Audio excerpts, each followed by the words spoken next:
सलाईनवर असलेला पेशंट दुरुस्त करणारा डॉक्टर देगाव नावाच्या खेड्यात जन्माला आलाय आणि तो लोकांना बरं करताय, हा विचार महाराष्ट्रानं ऐकला. ही महाराष्ट्राची ताकद आहे. बबनराव, गरिबाचं नाव तुम्ही घेत राहिलात, खेड्यातलं नाव तुम्ही सांगत राहिलात, पण घोळाची भाजी तुम्ही कधी खाल्ली नाही. जर वेळ आली, संधी मिळाली आणि तरुण पोरं जिल्हा परिषदेत राजकारणात आली तर तुमच्यासारख्या माणसाला घोळून घोळून घोळाची भाजी तुमच्या तोंडात कशी घालायची ते आता ठरवलेलं आहे. आता ठरवलेलं आहे. तुम्ही वाटेल ते केलं तरी होत नाही. तुम्ही वाटेल ते करून आता नादाला लावलं तरी चालत नाही.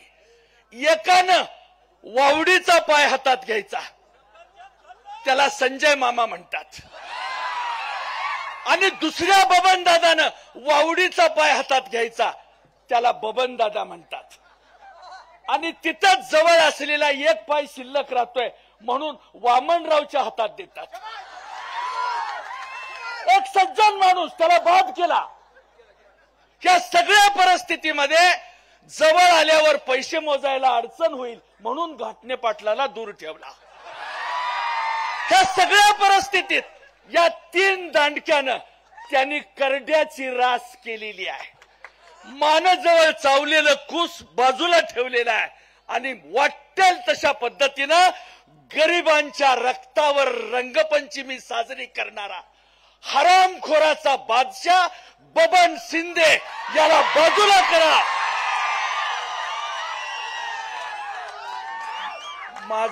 माझं घर केरसुनीचं असल्यामुळं मी साध्या भाषेत बोलतो, सांभाळून. मी जरी बबनराव इथं नसले तर ते माझे मित्र आहेत. केरसुनीचा काटा चुकून मोठ्या ढुंगणाला टोचलाच तर सांभाळून घे, सांभाळून. आज मुख्या जनावराला वैरण नाही म्हणून डोळ्यात पाणी आणून शेतकरी आपलं दुःख समजावून घेण्याचा प्रयत्न करतोय. किलारीच्या भूकंपात काकाला लेकरू घेऊन थांबलेली आई आशाभूतपणानं शरदचंद्रजी पवार साहेबांच्याकडे पाहत होती आणि हाच या किलारीचा आजोबा आहे, आम्हाला सांभाळायला असं लोकांना सांगत होते. पहिल्यांदा अर्ध्या तासात कलेक्टर पोचला नाही. शारदेचा मुलगा शरद पवार किलारीच्या मैदानावर पोचला. भूकंप झाला. अर्ध्या तासाच्या आत आपल्या हेलिकॉप्टर मध्ये हातावर तव्यातली मोकळी डाळ खात तिथं आपला नेता पोचला आणि सगळी सोय, सगळी व्यवस्था ठिकाणी केली. असं काम करणारा हा महाराष्ट्राचा लाडका नेता असताना या नेत्याला बेइज्जत करण्याचं कारस्थान कुणी केलं? जर काळी कोंबडी चोरून नेऊन जर तू बैठक करत असेल तर सदू आमच्याकडे आम्ही निवडणुकीसाठी फिरतोय, परंतु रस्त्यावर जाताना भाद्रपदातली कुत्री आम्हाला भेटतायत. त्याच्या नादाने तू बिघडला असेल किंवा तुझा जन्म तरी भाद्रपदातला असेल, त्यामुळे तू या पद्धतीने वागतोयस. यासाठी मी तुम्हाला हात जोडून विनंती करतो. अनेक प्रवाह आहेत, अनेक पद्धती आहेत. अशा परिस्थितीत स्वामीनिष्ठेचं राजकारण करीत अत्यंत सावधपणाने या सगळ्याला तोंड देत महाराष्ट्राचा सात्विक नेता, शेतकरी दिंडीत सामील होऊन शेतकऱ्यांची प्रश्न मांडणारा राजाराम बापूचा सुपुत्र यांच्या हातात आता सूत्र आलेली आहेत. एक उत्तम असं काम करणारा नेता आपल्या समोर आलेला आहे आणि स्वामीनिष्ठेचं राजकारण करताना पवार साहेबांना सगळ्या पद्धतीची साथ देण्याचं काम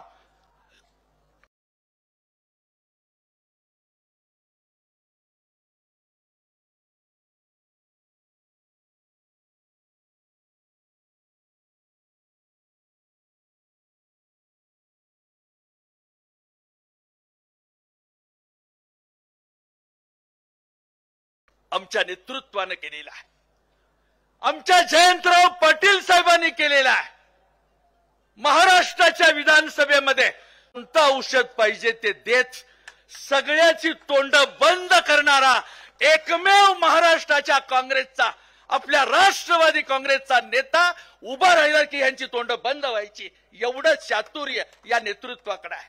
आपण सगळेजण मिळून साथ देऊया. नियोजन असलेला नेता आपण सगळ्यांनी मिळून महाराष्ट्राच्या राजकारणात एकरूप होऊया. सर्वच माणसांना संधी देणारं राजकारण या निमित्तानं आपण करूया. अशा परिस्थितीत मोहनराव पाटलांच्या सावलीत देगावच्या मातीत तयार झालेलं पोरग जर महाराष्ट्राच्या राजकारणामध्ये काम करत असेल तर आपण सगळ्यांनी त्यांना साथ दिली पाहिजे अशी माझी अपेक्षा.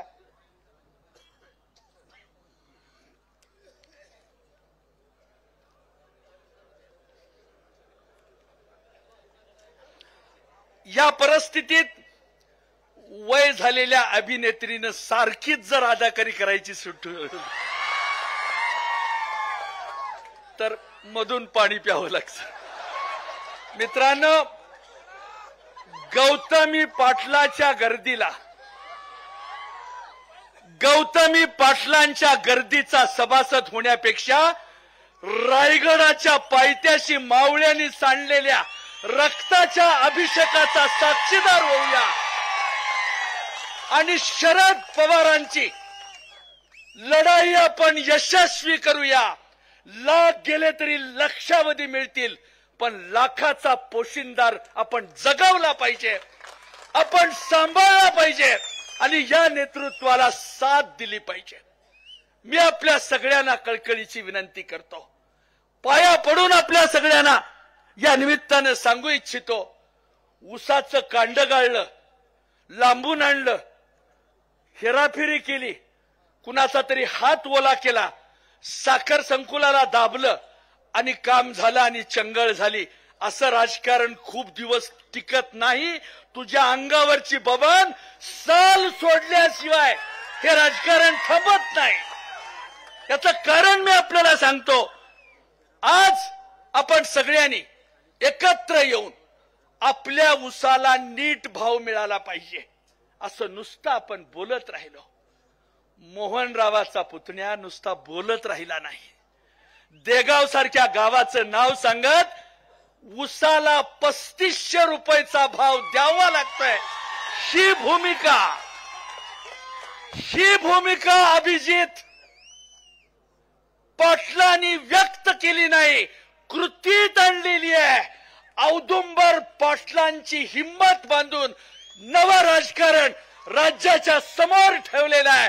हा त्याचा आदर्श आहे, ही त्याची नीती तत्व आहेत. देतो म्हणलाय आणि आणतो म्हणलाय, देणं ना घेणं आणि कंदील लावून येणं, ही नीती त्यांनी कधी पाळली नाही. हे राजकारण त्यांनी आयुष्यात कधी केलं नाही. यासाठी मी आपल्याला विनंती करतो, काळ्या कोंबडीच्या चोरानं कशी बोंब मारायची आहे तशी मारू द्या, त्याला काय म्हणायचं आहे ते म्हणू द्या. पण आपल्या गावाकडे जर आला तर घाटणे पाटील त्याला काही करायची गरज नाही. एक 4-5 इंचू गोळा करून मानाच्या बाजूला मागच्या अंगीत जर सोडले तर त्याची वाढलेली दाढी कशी कमी करायची ते इंचू बरोबर ठरवतील. कबीरांनी सांगून ठेवलंय याच्याबद्दल,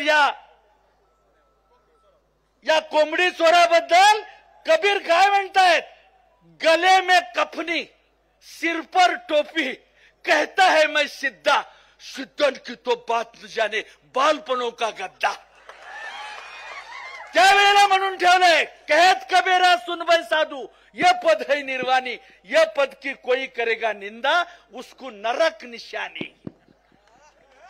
बाळा, यापेक्षा अधिक बोलून लोकांचा वेळ घेऊ इच्छित नाही, पण सदा लाजेलाही लाज वाटावी, नरकानंही आपल्या नाकाला पदर लावावा. इतकं पाप तू याच्यामध्ये केलेलं आहे, तुला देव देखील माफ करणार नाही. म्हणून मित्रांनो, एका मताच्या शिक्क्यात आपण त्याला सांगूया, काय बाईच्या ज्या माणसाला बाईमधली आई कळली तो जिजाऊचा शिवबा झाला. ज्या माणसाला बाईमधली बहीण कळली, ज्या माणसाला बाईमधली बहीण कळली तो मुक्ताईचा ज्ञानदेव झाला. ज्याला बाईमधली प्रेयसी कळली, ज्याला बाईमधली पत्नी कळली तो सीतेचा राम झाला. ज्याला बाईमधली प्रेयसी कळली तो बाईमधल्या श्याम कळला. त्याच पद्धतीनं देशाचं राजकारण करताना आपण सगळेजण माऊलीला पूज्य मानून, आईला सार्थक मानून, देवता मानून महाराष्ट्राच्या राजकारणात काळ्या आईला पूज्य मानून आपण सगळेजण काम करूया. अशा प्रकारची विनंती या निमित्तानं मी आपल्याला करतो. मित्रांनो, जवळजवळ 3 तास झाला आपण या ठिकाणी बसलात. भाजलेला आगटीतला हुरडा समोर येतोय या नादानं बसला असता तर कळा मोडल्या असत्या, सहन केल्या असत्या. पण केवळ आपल्या नेतृत्वाचे 4 शब्द ऐकावेत. पवार साहेबांनी सुरू केलेला हा नवीन यज्ञ नीट मांडावा या हेतून तुम्ही सगळेजण आलात. अशा वेळेला वारस आम्ही गांधी नेहरूंचे, राज्य करू विचारांचे, नको राज्य लाचारांचे, पायिक आम्ही महाराष्ट्राचे हा सांगायला सांगलीच्या गणपतीचा निरोप घेऊन जयंतराव आलेले आहेत. आपण त्यांचं स्वागत करूया. आपण सगळेजण त्यांना आयुष्य मागूया. त्यांना जिद्दीची, चांगुलपणाची ही सगळी भूमिका नीटपणानं समजावून सांगूया अशा प्रकारची अपेक्षा व्यक्त करतो. मित्रांनो, शेजारचं जरी माऊली काकला बाळ घेऊन गावात आली, सासरवाशी नसेल, लेक असेल, गावात आले की गाव सगळं तिचं स्वागत करतं.